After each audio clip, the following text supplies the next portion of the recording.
Welcome to September 2022 OpenZFS leadership meeting. Not too much on the agenda this time, so plenty of time for other folks to add some agenda items.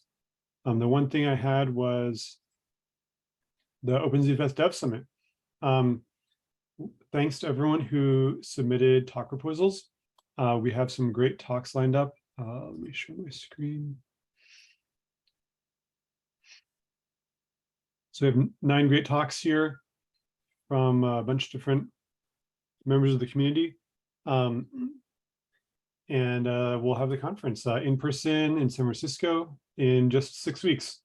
So now would be a great time to register for folks who are interested in attending.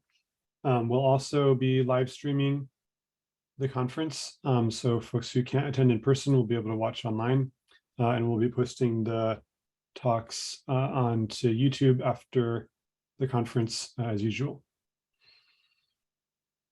Any questions, comments about the conference?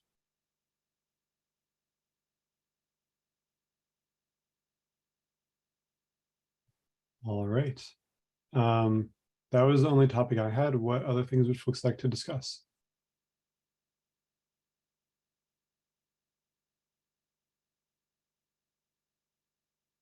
Or maybe we'll have a record short meeting. Matt, Michael Dexter here. If someone is open to giving a 30-second or so explanation of how and when OpenZFS decides to partition a disk, I would love to hear that, and it can happen after the official meeting if no one else wants to hear about that, but there's someone able to share that. Yeah, so I think that it varies depending on platform. Okay. But my recollection is that at least on Illumos and Linux, when you specify like a whole disk, like if you do like, Zpool create, and then like on Illumos, dev C1 T1 D1 with Sure. no S number on the end, or on Linux if you do like dev NVMe1, what is it? NVMe1 Namespace 1 N1. or whatever. Yeah, if you do like NVMe1 N1 without the like S1 on the end, then ZFS will partition it, and with like one big partition with the GPT label, and then it also like internally ZFS will know that that's like a whole disk, and then it'll like it was added as a whole disk, and then it'll let you do like auto expand and stuff like that on it. Okay. Can one disable that behavior if they want custom partitioning? Or do you simply partition before and it will recognize accordingly? Or no, if they want a full disk rather, without any partitioning, like classic mode? Rephrase. I don't think that is an option. Like you're saying, can I have a disk with no partitions on it whatsoever? And I'm using an unpartitioned disk for ZFS. Correct. Which, yeah. I don't think that is supported. I can jump in here a little bit. Yeah, please. Thank you, Brian. So yeah, Matt's got the behavior exactly right for Linux and Illumos, as I understand it, about creating the partition tables. And then my understanding is on FreeBSD, none of that happens. There is no option currently on Linux, at least, to not create the partition tables if you give it a whole disk. Got it. It will figure it out. If you pre-partition the disk and point it at a partition of your choosing, it will just use that. Of course, of course. Hold this property, but yeah, that's the current behavior. Got it. You're saying on FreeBSD, we never create a partition. We just use whatever you gave us, and so you could give ZFS either a whole unpartitioned disk or a specific partition. Is that right? That is my understanding. Yes. And that's what I've observed. And if you do a quick memory disk image for a test, it simply aims at it and goes. Mm-hmm. So There there- was some discussion about adding a flag or something to like request that behavior optionally when you create a pool, which is like, I know I gave you a whole disk, but don't worry about it. Don't create any partition tables, just, treat it as if it were a partition. But it never got merged. So has there ever been a discussion of making the partitioning options a little more flexible, be it an alignment choice or leaving room for other partitions? And I say that because most GPT tools are quite terrible, for lack of a better word. I mean, To I a point. don't think so. Okay. I kind of feel like if there's some alignment thing, then let's just like let's not give people more options here. Got There it.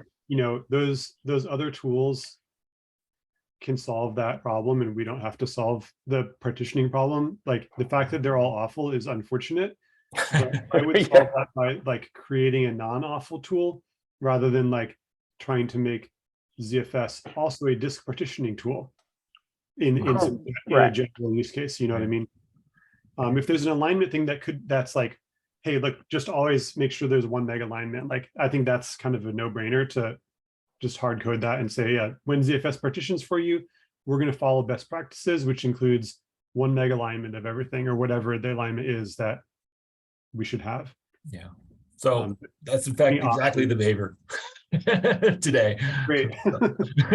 So it will do at least on Linux. I don't know about the other platforms per se, but on Linux, it will create the partition tables and it will make sure things are 1 meg aligned at the beginning and end of the partitions, right? Because it's just better behaved, right? There was some discussion about adding additional flags to force alignments or a partition size or something like that in various pull requests, but again, it's just been discussion. Nothing's been merged there. Because there were some use cases where maybe, at least early on with the SSD, like maybe you wanted to partition it, but you didn't want to use the whole disk for some reason. Wanted to just use half of it, right? As a poor man's wear leveling, right? But at the end of the day, like you guys said, there are better tools for that. Well, maybe not better tools for that, but there are non-ZFS tools for that if you want to go down that route. Sure. And is it partitioning slog devices and cache devices and any supplementary device? I think that this other devices like cache and log follow the same partitioning rules as main devices. So, it'll partition them if you give ZFS the whole device, it'll partition it on Linux and Illumos, and it will not do that on FreeBSD. Got it. That clarifies a lot. Thank you. One advantage of doing a single partition rather than using a raw disk is that other tools will now recognize that ZFS is using it. And sometimes that can prevent you from accidentally reusing the disk when you didn't intend to. No question. Yeah. Correct. I could see a good argument for adding a flag or something that's like, don't create the partition tables. That's seems pretty reasonable. It just hasn't been done. Yeah, I agree. Like on Linux and on Lumos, like being able to say, yeah, I really, really know what I'm doing. Just use this raw thing and don't try to partition it or whatever. That would be fine. There might be some way. Yeah, I'd be fine doing that. I appreciate that. Thank you so much for discussing this, because there's no one answer. And it was encouraging and discouraging to see that OpenZFS has one of the few cross-platform partitioning tools, and maybe it needs to be ripped out and used externally because it's cross-platform, unlike everything else out there. So kudos for that. Yeah, if somebody thinks, if somebody wants to do it, I wouldn't be totally opposed to creating a new tool, which is part of the OpenZFS code base that does partitioning.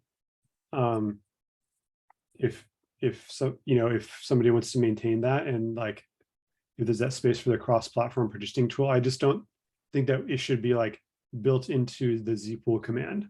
Naturally. Okay, that is reasonable. Thank you, sir.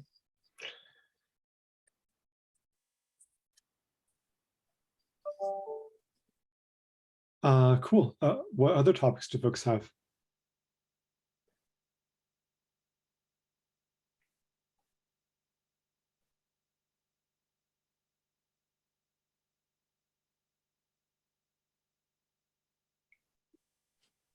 All right, if we don't have any more topics, I have a Oh. couple of questions on the status of projects. yeah. At some point, there was talk about supporting full NFS v4 ACLs. Has that sort of died? I don't know. Do you know, Brian? There is a pull request with that work in it that was being pushed forward. I think maybe not died, but definitely stalled out.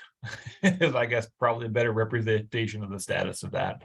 Let me see if I can dig up the PR number. I know a bunch of folks were interested in that. I think it had got to the point where it was largely working, but we were trying to work through the issues of making sure we could run the test suite and make sure everything behaved properly and we could test it and confirm it was behaving as intended. And I think we ran into some problems there. And the other status question is encryption. There was, a fair amount of work. People thought they knew what was happening. Is anything going to come out of that?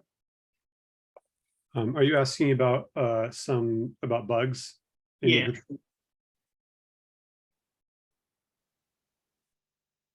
I'm not up to date on that discussion. So there are definitely some open outstanding bugs in encryption that we've had people working on, but the code is generally convoluted and it's been hard to get engagement from the folks who actually are really familiar with the code to get it tested. So there's been a bunch of, I think what you're getting at, a bunch of lingering bugs with encryption that mainly I think they revolve around send receive and corner cases there. So yeah, I think some of those issues are being worked, but not in a very focused way, right? So I don't think there's been a concerted effort, unfortunately, to run all those things down and get them fixed. Again, I would appreciate any help in that area, right? It's like I say, it's been challenging getting the right folks looking at them. Yeah. Is it clear that the bugs on send receive are specific to encryption? They're not, hidden problems that might show up otherwise?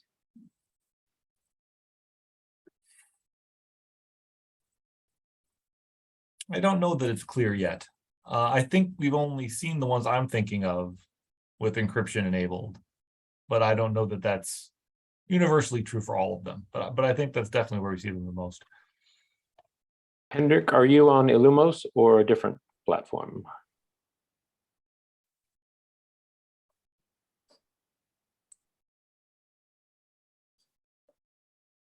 If you're asking me, I'm not Nick. I'm Oh, on. I said Hendrik, it was lost. I'm sitting in sorry. Vienna. Sorry. No, I'm on Linux.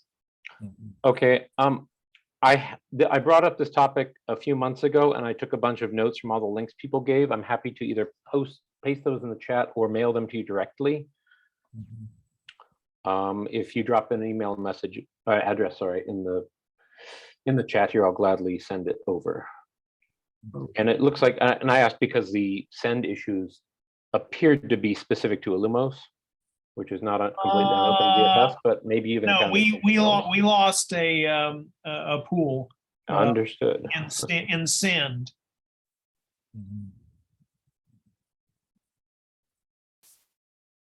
There are definitely a couple issues that we've seen, on Linux with encryption and send receive in particular. There have been a couple attempts at fixing them. There was one that actually went into one of the point releases that we ended up, I think we ended up backing out because we discovered some side effects that weren't originally discovered. So we fixed the bug, right? And then discovered that there was some other case that wasn't quite handled and rolled it back.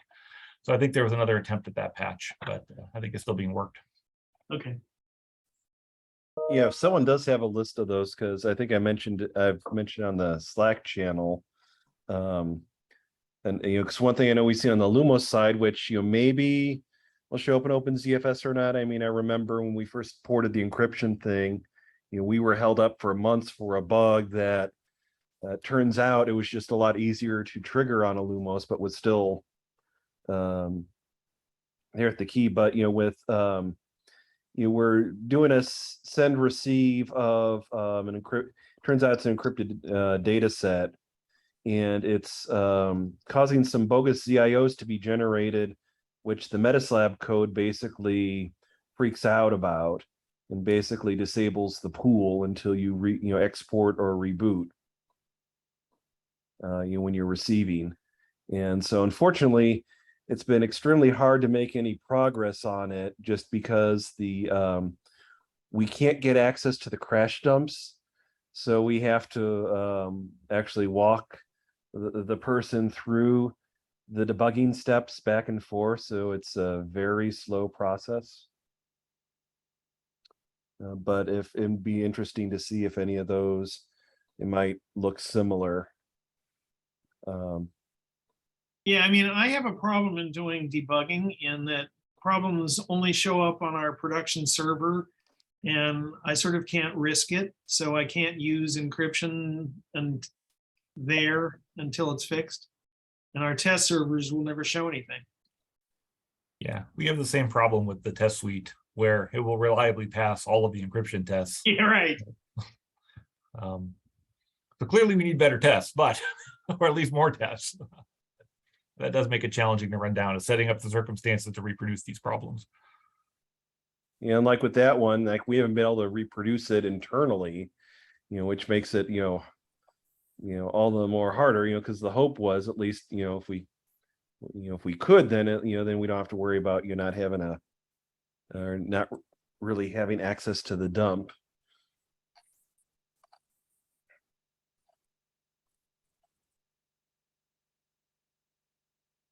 Yeah, for sure. That makes it difficult.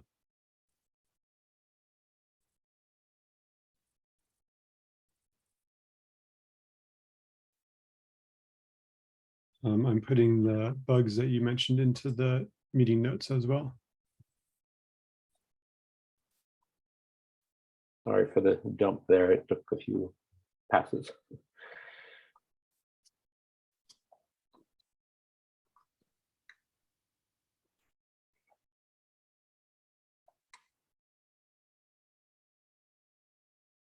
All right. What other topics do folks have?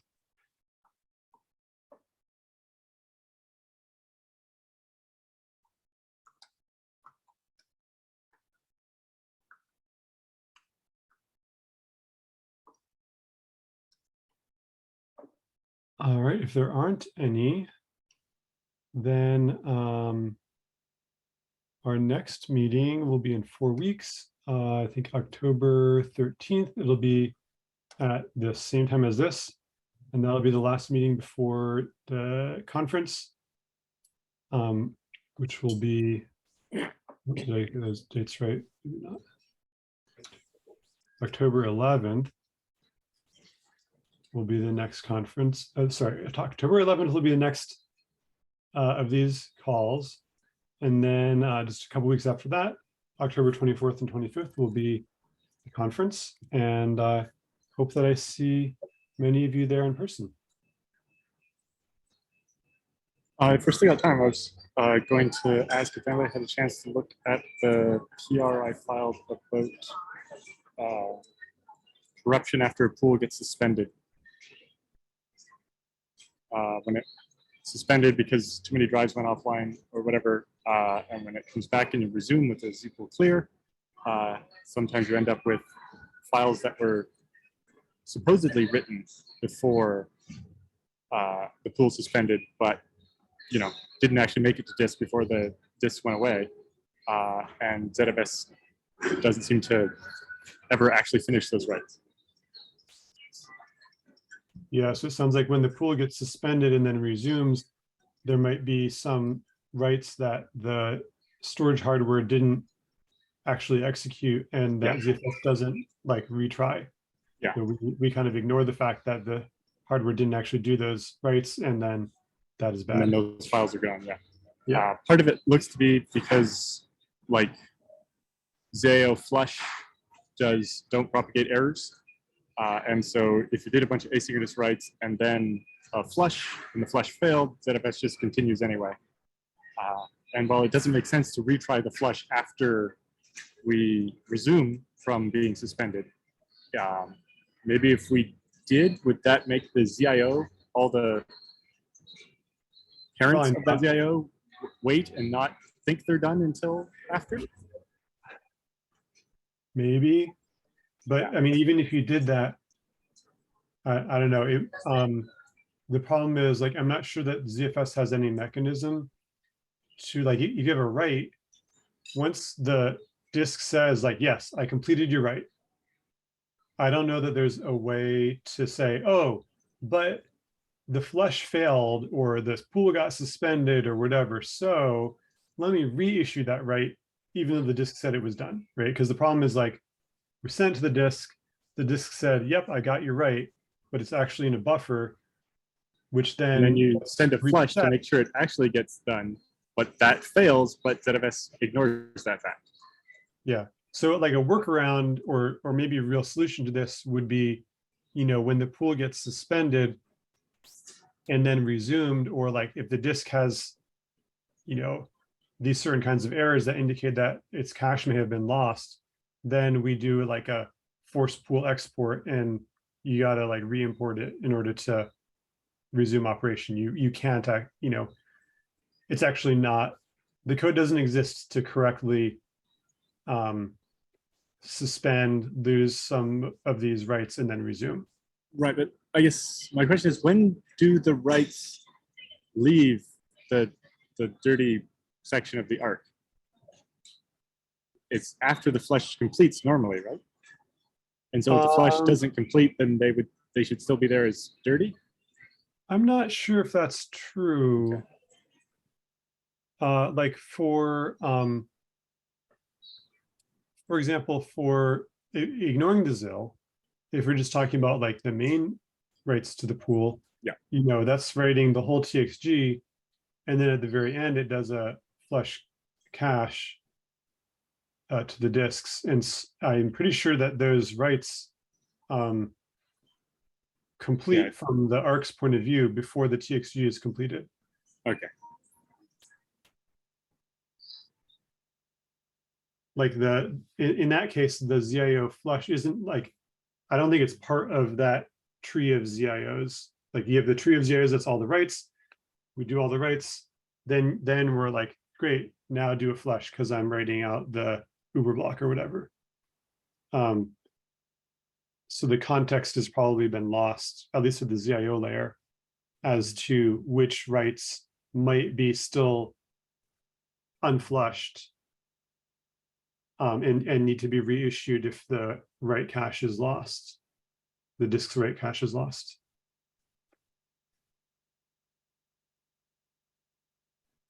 Yeah, I'll have to dig a little deeper into when we release those buffers, and if it's late enough, then maybe we could do something, but if it's not, then it's not. Yeah, I fear that it may be difficult to kind of do the optimal thing of like, oh, you know, we did a bunch of writes, we did a cache flush, oh, the cache flush failed, or we got some SCSI error that indicates that the hardware write cache is gone.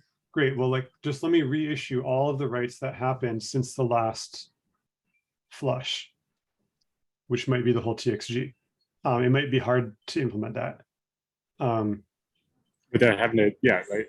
Once the data is released from the dirty buffers, we don't have it anymore, it's gone. Yeah, I mean, it's probably still in the ARC, but it Well, might be as soon hard as we to get released that it. guaranteed. Oh, no, I see what you're saying, yeah.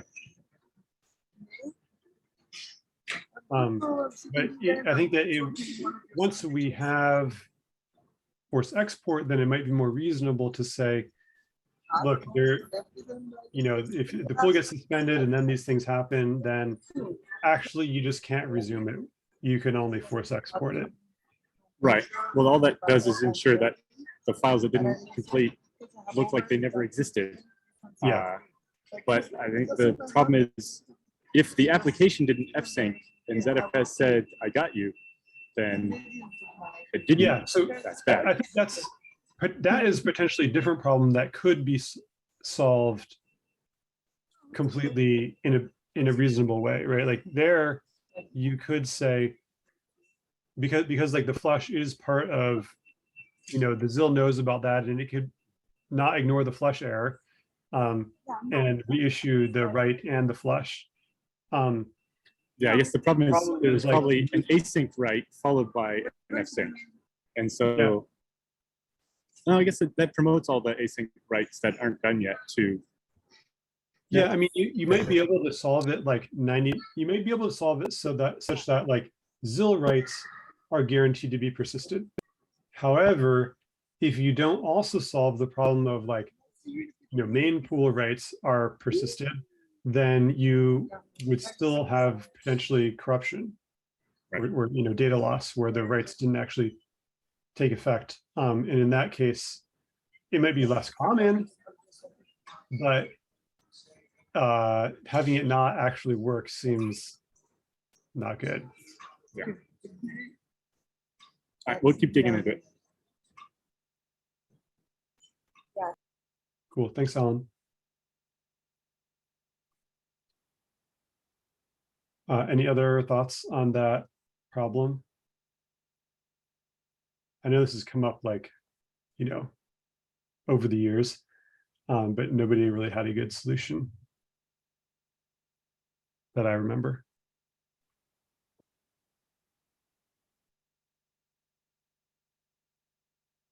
All right.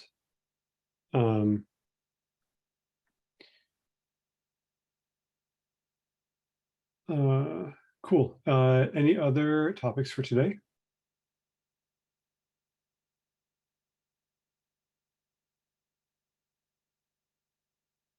All right, then I'll see you all online in 4 weeks, and then hopefully see many of you in person in 6 weeks at the end of October. Bye. Thank you all. Bye.